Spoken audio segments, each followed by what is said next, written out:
name is Aden Scheftner, and my project is finding the volume of a gold mine tailings pile using Agisoft Metashape, UAV drone technology, and ground control points. Hope you enjoy. For some background, our 6-acre property was the former home of the Angels Camp Champion/Mohawk mine, with several incline mine shafts extracting gold from local quartz veins. This pre-World War II operation piled its waste about 30 feet from its main vertical shaft. This mine yielded around $100,000 of gold during its operation.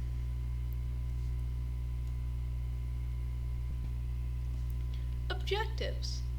The objectives of this project are to create a 3D model of the tailings pile on our ranch utilizing Agisoft Metashape with ground control points in coordination with UAV technology to find the volume. To make sure we are in the ballpark with our volume calculation, we will manually estimate the volume and compare the results. Placing the ground control point markers. With the help of Aden Scheftner, we placed 8 tiles painted black and white on the ground in places visible from the air. Peaks and valleys are key locations for GCPs as they will help the most with scale, something that Agisoft Metashape struggles with. Collecting our GCPs. After placing the GCP markers, we used Aden Scheftner's GPS to collect the center point of each tile, with accuracy down to the millimeter. This information was sent to a phone app where they were labeled 1 through 8 as character-separated values. Once our GCPs are finished, we can collect our aerial photos. Using the DJI Phantom 3, I took 3 levels of photos, collecting around 250 photos total.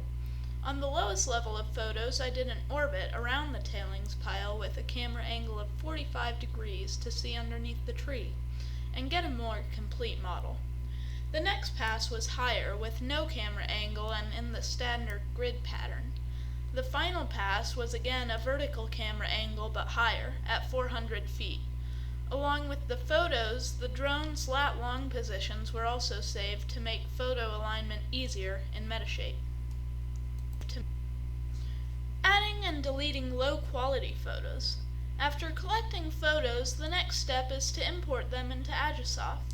But before we do that, it is good practice to go through each of the photos, checking for image quality, clarity, and framing. Once the subpar photos are removed, we can use the Add Photos function in the workflow to add your filtered photos and camera positions. Photo alignment. After the photos were in Agisoft, I had to align them.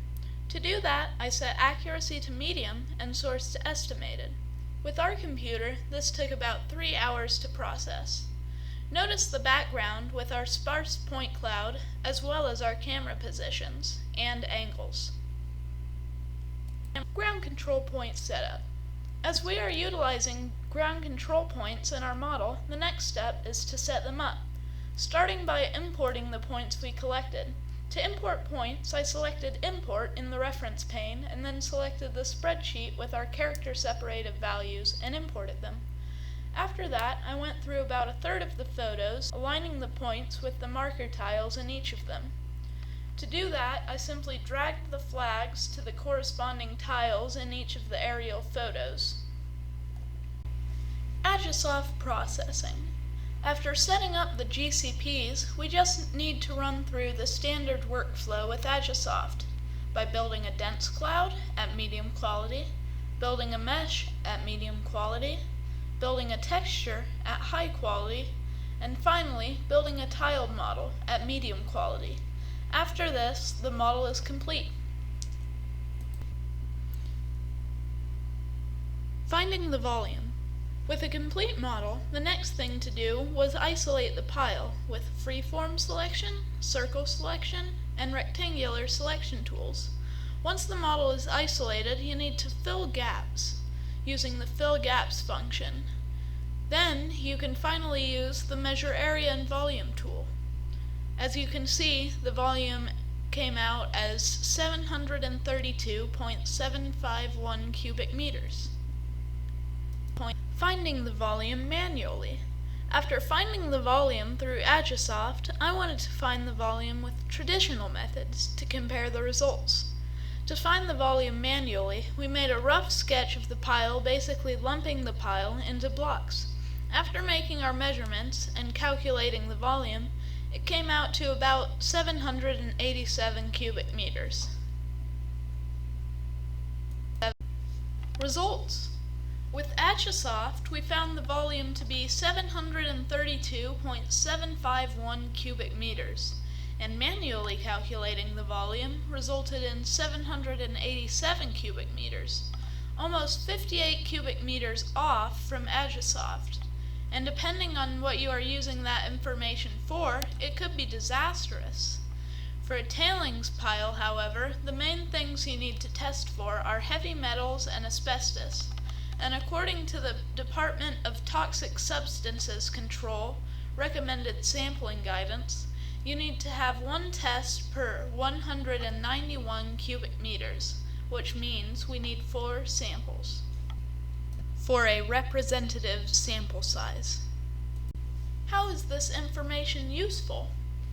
I eventually would like to use this quote-unquote dirt to build dirt jumps on the property.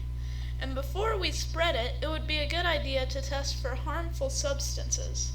A few other volume analysis applications include cut and fill operations for mining and construction, environmental geology, and engineering uses. Traditional volume analysis methods, especially for large applications, are time-consuming and less accurate than using a UAV. In conclusion, UAV drone mapping is a useful and efficient tool to use in volume analysis applications and is very accurate provided you use ground control points with a survey-grade GPS unit. What makes this possible is the program Agisoft Metashape, which allows us to create detailed 3D models out of the data from UAV drones. And that was it. Thank you for watching, and I hope you enjoyed my presentation.